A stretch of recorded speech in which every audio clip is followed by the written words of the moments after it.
ಕರ್ತನಲ್ಲಿ ನಮಗೆ ಅತ್ಯಂತ ಪ್ರಿಯರಾದ ದೇವಮಕ್ಕಳೆಲ್ಲರಿಗೂ ಈ ಉದಯಕಾಲ ಸಮಯದಲ್ಲಿ ಶುಭವನ್ನು ತಿಳಿಸುತ್ತೇನೆ. Good morning everyone. ಎಲ್ಲರೂ ಚೆನ್ನಾಗಿದ್ದೀರಾ? ನಿಮ್ಮ ಕುಟುಂಬ ಕ್ಷೇಮವಾಗಿದೆಯಾ? ನಿಮ್ಮ ಆತ್ಮಿಕ ಬೆಳವಣಿಗೆಗಾಗಿ ನಾವು ಪ್ರತಿದಿನ ಪ್ರಾರ್ಥಿಸುತ್ತಿದ್ದೇವೆ. ಕ್ರೈಸ್ಟ್ ವರ್ಷಿಪ್ ಸೆಂಟರ್ ಹಾಗೂ ಜಾನ್ ವೆಸ್ಲಿ ಇಂಟರ್ನ್ಯಾಷನಲ್ ಮಿನಿಸ್ಟ್ರೀಸ್ನ ದರ್ಶನವೂ ಅದೇ.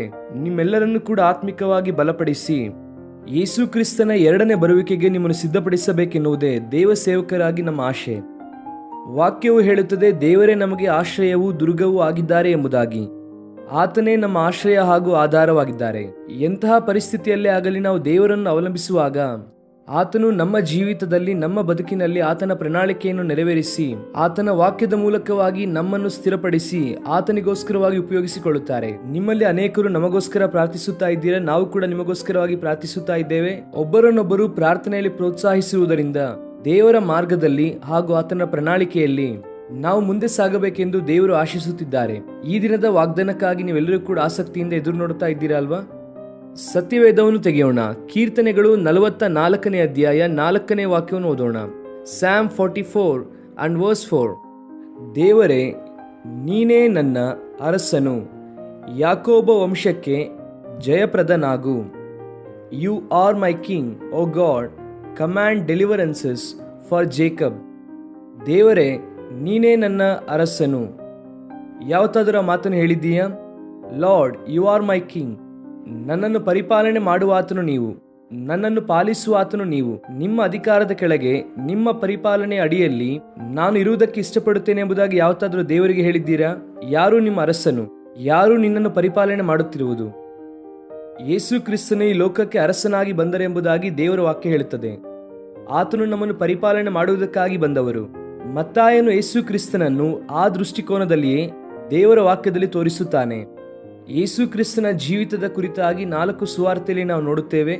ಮತ್ತಾಯನ ಸುವಾರ್ತೆ, ಮಾರ್ಕನ ಸುವಾರ್ತೆ, ಲೂಕನ ಸುವಾರ್ತೆ, ಯೋಹಾನನ ಸುವಾರ್ತೆ. 4 ಸುವಾರ್ತೆಗಳಲ್ಲೂ ಕೂಡ 4 ದೃಷ್ಟಿಕೋನದಲ್ಲಿ ಯೇಸು ಕ್ರಿಸ್ತನನ್ನು ಪರಿಚಯಿಸುತ್ತಾರೆ. ಅದರಲ್ಲಿ ಮತ್ತಾಯನು ಯಹೂದ್ಯರನ್ನು ಪ್ರಾಮುಖ್ಯವಾಗಿ ಇಟ್ಟುಕೊಂಡು ಆ ಸುವಾರ್ತೆಯನ್ನು ಆತನು ಬರೆದಿದ್ದಾನೆ. ಆದ್ದರಿಂದ ಯೇಸು ಕ್ರಿಸ್ತನನ್ನು ರಾಜನಾಗಿ ಪರಿಚಯಿಸುತ್ತಾನೆ. ಈ ಈಸ್ ದ ಕಿಂಗ್. ಇಬ್ರಿಯ ಭಾಷೆಯಲ್ಲಿ ಮಲಕ್ ಎಂಬುದಾಗಿ ಉಪಯೋಗಿಸಿದ್ದಾರೆ. ಮಾಲಿಕ್ ಎನ್ನುವಂಥ ಪದವನ್ನು ಕೇಳುತ್ತೇವೆ ಅಲ್ವಾ? ಅರಸನು ಎಂಬುದಾಗಿ ಅದರ ಅರ್ಥ. ದೇವರು ನಮ್ಮನ್ನು ಪರಿಪಾಲನೆ ಮಾಡುವಂತಹ ದೇವರು. ಆತನ ಕರಗಳಿಗೆ ನಮ್ಮ ಜೀವಿತವನ್ನು ಒಪ್ಪಿಸಿಕೊಡುವುದಾದರೆ ಆತನು ಸಮಗ್ರವಾಗಿ ನಮ್ಮನ್ನು ಪರಿಪಾಲನೆ ಮಾಡುವ ಆತನಾಗಿದ್ದಾನೆ. ಆದ್ದರಿಂದ ದೇವರ ವಾಕ್ಯ ಹೇಳುತ್ತದೆ, ನಿನ್ನ ಎಲ್ಲಾ ನಡವಳಿಕೆಯಲ್ಲೂ ಕೂಡ ಆತನ ಅಧಿಕಾರಕ್ಕೆ ನೀನು ವಿಧೇಯನಾಗು, ಆಗ ನಿನ್ನ ಮಾರ್ಗವೇನಾಗುತ್ತದೆ? ಸರಾಗವಾಗುತ್ತದೆ. ಆತನ ಅಧಿಕಾರಕ್ಕೆ ಮನುಷ್ಯನು ಯಾವುದಕ್ಕೆ ಬೇಕಾದರೂ ಒಪ್ಪಿಕೊಳ್ಳುತ್ತಾನೆ, ಆದರೆ ತನ್ನನ್ನು ಇನ್ನೊಬ್ಬರ ಅಧಿಕಾರಕ್ಕೆ ಆತನು ಒಪ್ಪಿಕೊಳ್ಳುವುದಿಲ್ಲ. ಆದರೆ ದೇವರ ಮಕ್ಕಳಾಗಿ ನಾವು ಏನು ಮಾಡಬೇಕು ಅಂದರೆ, ನಾವು ದೇವರ ಅಧಿಕಾರಕ್ಕೆ ಒಪ್ಪಿಕೊಳ್ಳಬೇಕು. ಅದುವೇ ವಿಧೇಯತೆ. ಅಂತಹ ವಿಧೇಯತೆ, ಸಮರ್ಪಣೆಯನ್ನು ಆತನು ನಮ್ಮಿಂದ ಆಶಿಸುತ್ತಿದ್ದಾನೆ. ನಿನ್ನ ಜೀವಿತವನ್ನು ಆತನಿಗೆ ಸಮರ್ಪಿಸಿದೀಯಾ? ನಿನ್ನ ಎಲ್ಲಾ ನಡವಳಿಕೆಯಲ್ಲಿ ಆತನ ಅಧಿಕಾರಕ್ಕೆ ಒಪ್ಪಿಸಿಕೊಟ್ಟಿದೆಯಾ? ಅಥವಾ ನಿನ್ನ ಇಷ್ಟ ನಡೆಯಬೇಕೆಂದು, ನಿನ್ನ ಚಿತ್ತಾನುಸಾರವಾಗಿರಬೇಕೆಂದು ನೀನು ಅಂದುಕೊಂಡಿದ್ದೇ ನಡೆಯಬೇಕೆಂದು ಆಶಿಸುತ್ತಿದ್ದೀಯಾ? ದೇವರ ಮಕ್ಕಳಾಗಿ, ವಿಶ್ವಾಸಿಗಳಾಗಿ, ಕ್ರೈಸ್ತರಾಗಿ ನಮ್ಮ ಆಲೋಚನೆಯು, ನಮ್ಮ ಉದ್ದೇಶವು ಏನಾಗಿರಬೇಕು ಅಂದರೆ, ನಮ್ಮ ಜೀವಿತದಲ್ಲಿ ದೇವರ ಚಿತ್ತವೂ ನೆರವೇರಬೇಕು, ಆತನ ಇಷ್ಟವೂ ನೆರವೇರಬೇಕು. ಯಾವಾಗ ಅಂತಹ ಅನುಭವದಲ್ಲಿ ನಡೆಯುತ್ತೇವೋ ನಮ್ಮ ಮಾರ್ಗವು ಸರಾಗವಾಗುತ್ತದೆ. ಕೀರ್ತನಾಗಾರನು ಅದನ್ನೇ ಹೇಳುತ್ತಾನೆ, ದೇವರೇ, ನೀವೇ ನನ್ನ ಅರಸನು, ನಾನು ನಿನ್ನನ್ನು ಆಶ್ರಯಿಸುತ್ತಾ ಇದ್ದೇನೆ, ನಾನು ನಿನ್ನನ್ನು ಅರಸನ್ನಾಗಿ ಮಾಡಿಕೊಂಡಿದ್ದೇನೆ. ಯಾವಾಗ ಆ ರೀತಿಯಾಗಿ ನಡೆಯುತ್ತದೋ ಆ ಸಂದರ್ಭದಲ್ಲಿ ದೇವರನ್ನು ನಾವು ಅರಸನಾಗಿ ಮಾಡಿಕೊಳ್ಳುವಾಗ ಯಾಕೋಬನಿಗೆ ಪೂರ್ಣ ರಕ್ಷಣೆಯು ಸಿಗುತ್ತದೆ ಎಂಬುದಾಗಿ ಆ ವಾಕ್ಯದಲ್ಲಿ ನಾವು ನೋಡುತ್ತೇವೆ. ಪೂರ್ಣ ರಕ್ಷಣೆ, ಸಂಪೂರ್ಣವಾದ ರಕ್ಷಣೆ. ಇದು ಅರ್ಧಂಬರ್ಧ ರಕ್ಷಣೆ ಅಲ್ಲ, ಅಥವಾ ಅಸಂಪೂರ್ಣವಾದಂತಹ ರಕ್ಷಣೆಯಲ್ಲ. ದೇವರು ನಮಗೆ ಸಂಪೂರ್ಣವಾದ ರಕ್ಷಣೆಯನ್ನು ಕೊಡುವಾತನು. ಸತ್ಯವೇದವನ್ನು ನಾವು ಜಾಗರೂಕತೆಯಿಂದ ಗಮನಿಸುವುದಾದರೆ, ಯೇಸು ಕ್ರಿಸ್ತನ ಲೋಕಕ್ಕೆ ಬಂದಂತಹ ಪ್ರಧಾನವಾದ ಕಾರಣ ನಮ್ಮೆಲ್ಲರಿಗೂ ಕೂಡ ರಕ್ಷಣೆಯನ್ನು ಕೊಡುವುದಕ್ಕೋಸ್ಕರವಾಗಿ. ನೀನಾಗಲಿ ನಾನಾಗಲಿ ಯೇಸು ಕ್ರಿಸ್ತನನ್ನು ಅಂಗೀಕರಿಸಿದ್ದೇವೆ ಅಂದರೆ, ಮೊದಲನೆಯದಾಗಿ ನಮ್ಮ ಆತ್ಮರಕ್ಷಣೆಯ ನಿಮಿತ್ತ ಆತನ ಬಳಿಗೆ ಬಂದಿದ್ದೇವೆ. ಯೇಸು ಕ್ರಿಸ್ತನನ್ನು ನಂಬಿದರೆ ಅದು ನಡೆಯುತ್ತದೆ, ಇದು ನಡೆಯುತ್ತದೆ ಎಂಬುದಾಗಿ ಅನೇಕರು ಪ್ರಶ್ನಿಸುತ್ತಾ ಇದ್ದರೆ ಅದು ನಡೆಯುತ್ತದೆ. ಆದರೆ ಅದಕ್ಕಿಂತಲೂ ಪ್ರಾಮುಖ್ಯವಾಗಿ ನೀನು ಯೇಸು ಕ್ರಿಸ್ತನ ಬಳಿಗೆ ಬರುವಂಥದ್ದು ಕೇವಲ ಅದ್ಭುತಕ್ಕಾಗಿ ಅಥವಾ ಮಹತ್ ಕಾರ್ಯಗಳಿಗೋಸ್ಕರವಾಗಿ ಮಾತ್ರವಲ್ಲ. ಆತನ ಬಳಿಗೆ ಬರುವಂಥದ್ದು ಆತ್ಮರಕ್ಷಣೆಗೋಸ್ಕರವಾಗಿ. ನಿನ್ನ ಆತ್ಮರಕ್ಷಣೆ ಹೊಂದದೆ ನೀನು ಎಷ್ಟೇ ಅದ್ಭುತಗಳನ್ನು ಹೊಂದಿಕೊಂಡಿದ್ದರೂ, ಎಷ್ಟೇ ಆಶ್ಚರ್ಯಕಾರ್ಯಗಳನ್ನು ಈ ಲೋಕದಲ್ಲಿ ನೋಡಿದರೂ ಕೂಡ ನೀನು ಒಂದು ದಿನ ನರಕದಲ್ಲಿ ಇರಬೇಕಾಗುತ್ತದೆ. ಆದರೆ ನೀನು ಆತ್ಮರಕ್ಷಣೆ ಹೊಂದುವಾಗ, ನಿನ್ನ ನಿತ್ಯ ಜೀವವನ್ನು ನೀನು ಸಂಪಾದಿಸಿಕೊಳ್ಳುವಾಗ, ಆನಂತರವಾಗಿ ನಿಮ್ಮ ಜೀವಿತದಲ್ಲಿ ದೇವರು ಖಚಿತವಾಗಿ ಅದ್ಭುತಗಳನ್ನು ಮಾಡುತ್ತಾರೆ, ಆಶ್ಚರ್ಯಕಾರ್ಯಗಳನ್ನು ಮಾಡುತ್ತಾರೆ. ಅದರಲ್ಲಿ ಯಾವುದೇ ಸಂದೇಹ ಇಲ್ಲ. ಸಂಪೂರ್ಣವಾದ ರಕ್ಷಣೆಯನ್ನು ಆತನು ಕೊಡುವಾತನು. ಕೀರ್ತನಗಾರನು ಇನ್ನೊಂದು ಕಡೆ ಹೇಳುತ್ತಾರೆ, ದೇವರು ನನಗೆ ಪೂರ್ಣ ರಕ್ಷಣೆಯನ್ನು ಕೊಡುವಾತನು, ಮರಣಕ್ಕೆ ತಪ್ಪಿಸುವಂಥದ್ದು ಕರ್ತನ ವಶವೇ ಎಂಬುದಾಗಿ ಹೇಳುತ್ತಾನೆ. ಮರಣಕ್ಕೆ ತಪ್ಪಿಸುವುದು ದೇವರ ವಶ. ಆತನು ನಮಗೆ ಪೂರ್ಣ ರಕ್ಷಣೆಯನ್ನು ಕೊಡುವಾತನು.